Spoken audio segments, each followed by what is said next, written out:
أعوذ بالله من الشيطان الرجيم. بسم الله الرحمن الرحيم. إذا وقعت الواقعة ليس لوقعتها كاذبة خافضة رافعة. إذا رجت الأرض رجا وبست الجبال بسا فكانت هباء منبثا وكنتم أزواجا ثلاثة فأصحاب الميمنة ما أصحاب الميمنة وأصحاب المشأمة ما أصحاب المشأمة والسابقون السابقون أولئك المقربون في جنات النعيم ثلة من الأولين وقليل من الآخرين على سرر موضونة متكئين عليها متقابلين يطوف عليهم بلدان مخلدون بأكواب وأباريق وكأس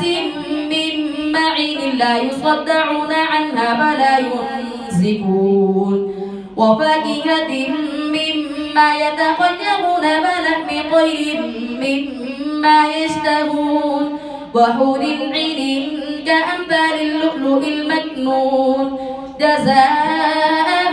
بما كانوا يعملون لا يسمعون فيها لغوا ولا تأثيما إلا قيلا سلاما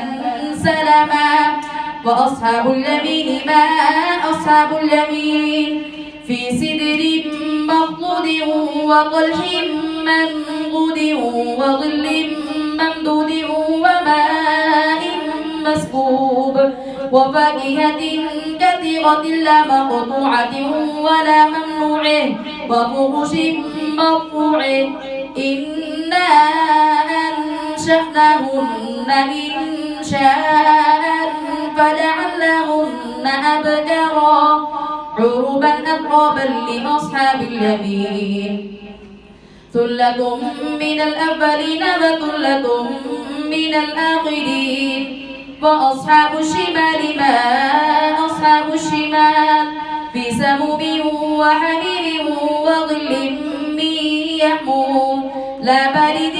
ولا كريم إنهم كانوا قبل ذلك مترفين وكانوا يصرون على الحنث العظيم وكانوا يقولون أإذا متنا وكنا ترابا وعظاما إنا لمبعوثون أو آباؤنا الأولون قل إن الأولين والآخرين لمجموعون إلى ميقات يوم معلوم ثم إنكم أيها الضالون المكذبون لآكلون من شجر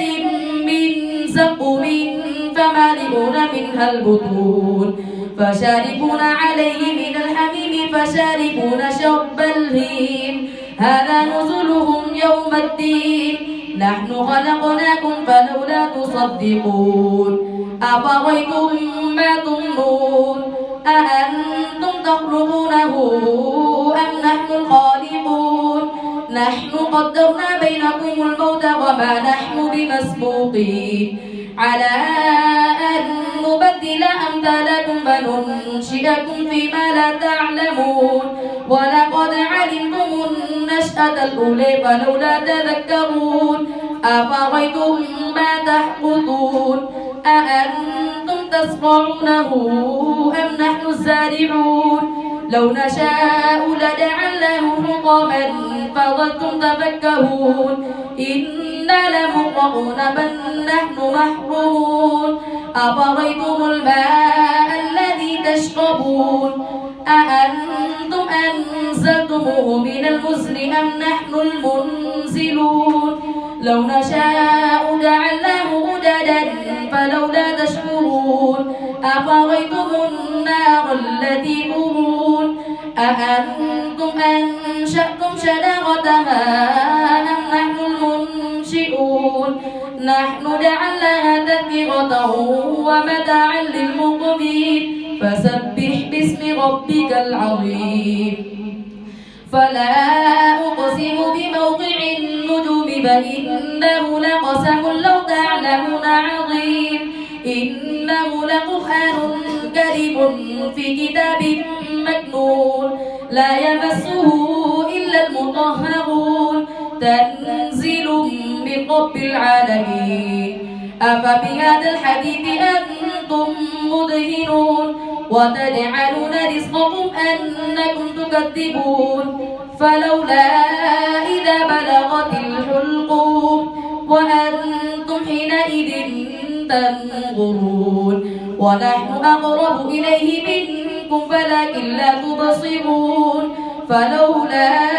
إن كنتم غير مدينين ترجعونها إن كنتم صادقين فأما إن كان من المقربين فروح وريحان وجنة نعيم وأما إن كان من أصحاب اليمين فسلام لك من أصحاب اليمين وأما إن كان من المكذبين الضالين فنزل من حميم وتصلية جحيم إن هذا لهو حق اليقين فسبح باسم ربك العظيم صدق الله العظيم.